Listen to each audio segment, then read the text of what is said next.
Y'all, in big tech news, Rabbit AI, it turns out, has much bigger problems than MKBHD. Because the last time we talked about this company was because MKBHD called their R1 AI barely reviewable. With that creating this whole debate online for a while about negative reviews and, is MKBHD a bad actor? Which, just to make clear, he's not. He's reviewing, he's giving his opinion. That's what people want. But unfortunately for Rabbit AI, they are also on the radar of another huge creator by the name of CoffeeZilla, with him now putting out a video saying not only is the R1 flawed, but also alleging that it was built on a scam and shows a pattern of Rabbit failing to deliver on its pie-in-the-sky promises. Because before it was called Rabbit, Coffee claims that the company was originally called Cyber Manufacture Co., with that name change actually only happening 2 months before its official announcement. And it turns out that name change is pretty significant because Cyber Manufacture Co. wasn't just like a shell company or the same company under a different name.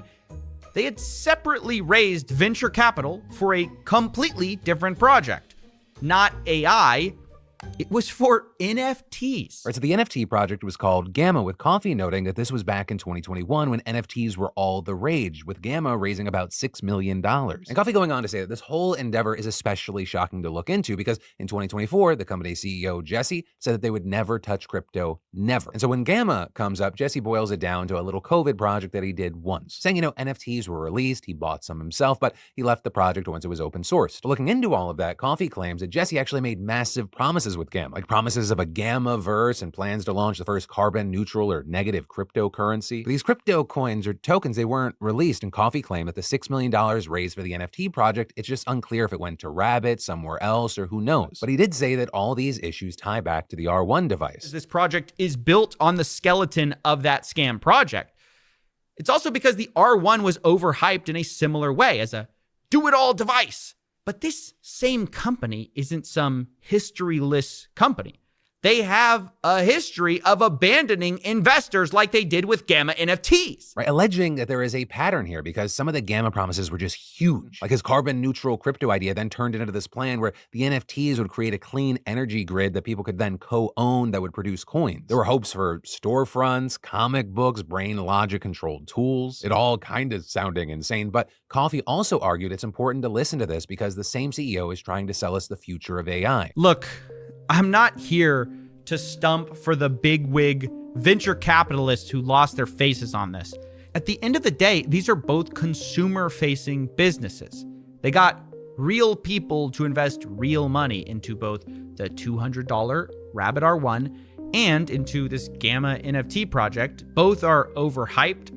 One just already didn't deliver what they promised, while the other is working on fixing it. With Coffee going on to say that Gamma NFT owners should get their money returned, estimating about $1 million worth of refunds and claiming that Jesse previously suggested this before. But also, notably for its part, the Rabbit team has responded to Coffee, saying there's no way to actually refund an NFT unless the owner agrees to burn the tokens on the blockchain. Also saying we don't agree with calling the Gamma project abandoned when it was open sourced and given back to the community in alignment with community feedback. Also further accusing him of taking Jesse's comments out of context and claiming that the $6 million in venture funding raised for Gamma was only used for the Gamma project. And with that, saying that they delivered on their promises by creating and selling NFTs, establishing an IP studio, and creating a sort of metaverse and open sourcing that project. With Coffee saying that the Rabbit team also denied Gamma ever promising a carbon negative coin, that it was just an idea. But Coffee maintains that they did promises and they just failed to deliver, even pointing to a video that they once released that said, "Ultimately, our efforts will lead to the Gamma token, the first ever carbon-negative cryptocurrency powered by our sun.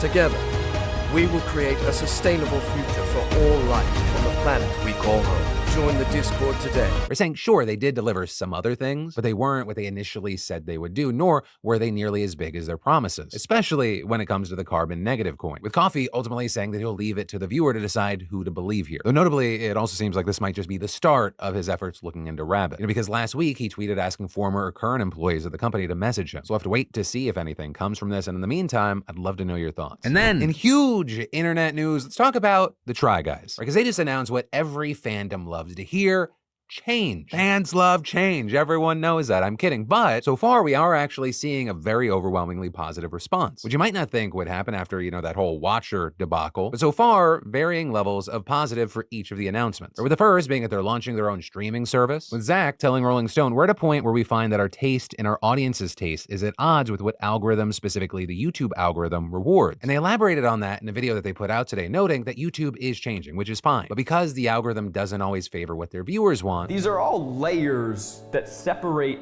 us and you. So moving forward, we're at a crossroads, right? We have two options. We can be successful on YouTube by making stuff that we and you guys don't truly love, or we can slowly fade away into irrelevancy, making cool shit that the algorithm doesn't care about. So they decided to pave a new road, which is why they announced their ad-free subscription streaming service, which is called Second Try. It's available worldwide, your phone, TV, other devices, but also notably with this saying they're not leaving YouTube. And if YouTube is still the best way for you to watch us, we get it. So all the shows you're used to seeing here will still be here. All of our shows will still be here, sometimes a little later, sometimes a lot later. But on Second Try, you're gonna get early access to old favorites. Ooh, uncensored content that YouTube won't allow. Oh, exclusive new stuff just for you! Or they'll have new content on their service as well as content that they greenlight from other creators. And it'll cost $4.99 monthly, or you get a discount when you sign up for a year. And also with all of this, there's the announcement that they're expanding their cast, which is then connected to the announcement I was most interested to see the reaction to, and that is Eugene. And with that, they told Rolling Stone that this upcoming season will be his last as he goes on to pursue other creative endeavors. And Eugene, for his part, said he's so proud of what the Try Guys have become and saying more answers regarding his future involvement are coming tomorrow. And so with all that, there's a question of, well, why is this being received so positively compared to Watcher, right? Especially as people are actively making comparisons. And while going through the reactions or looking at the likes to dislikes, not everyone is fully on board. You see a number of people saying, the service rollout from the Try Guys sounds a lot stronger and better for fans than what Watcher initially talked about. Top comments on the announcement saying things like, this was much better done than the Watchers who made their sad couch video like a boohoo or poor moment instead of, hey, we want to make stuff that YouTube thinks is a sin, do you want to watch it? Plus, they're looping their ticketed live shows into it as well, which is a nice perk for people who already pay for those. As well as, this is strong Dropout vibes, meaning they seem to be taking a page from the Dropout playbook. No restraints placed on them by corporations, company, create the content they want, not be stymied by the unreasonable, unfair, and inconsistent rulings of YouTube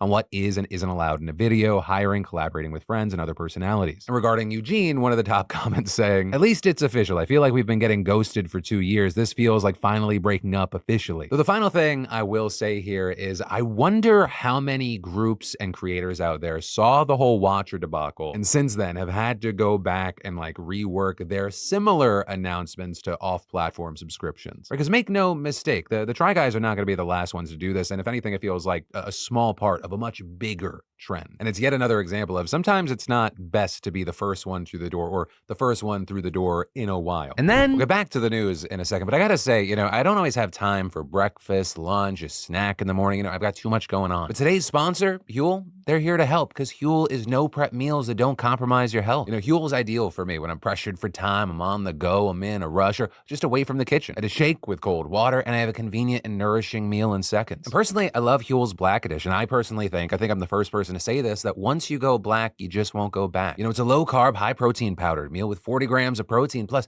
27 essential vitamins and minerals. It's plant-based, gluten-free, and has no artificial sweeteners. Plus, they've got tons of great flavors, though I love chocolate the best. Huel products, they're designed by nutritionists and dietitians to give your body everything it needs from a healthy meal in an extremely easy and convenient way. In short, the headline is you get a high-quality, nutritious breakfast or lunch for just $2.50 a meal. So if you want to save money, save time, and eat healthy, click the link in the description and use code PHIL15 for 15% off your first Huel order, plus a free t-shirt and shaker, which is a $40 value. That's code PHIL15 for 15% off your first order. Link in the description. Because having a busy life shouldn't stop you from eating healthy. So check out Huel today. And then let's talk about the tale of two states and what they're doing regarding children. And you'll notice one is much more controversial than the other, though we're going to start with the less controversial one. Right? And that's because Tennessee is about to become the first state in the nation to give families free diapers under Medicaid. So starting in August, parents will be able to go up up to the pharmacy and grab up to 100 diapers per month, totally free of charge for children under 2 years old. Though I will say, for those of you that haven't had children or you've never really been around babies, while that sounds like a lot, it's also not a ton. Babies under 2 years old, they're essentially 24/7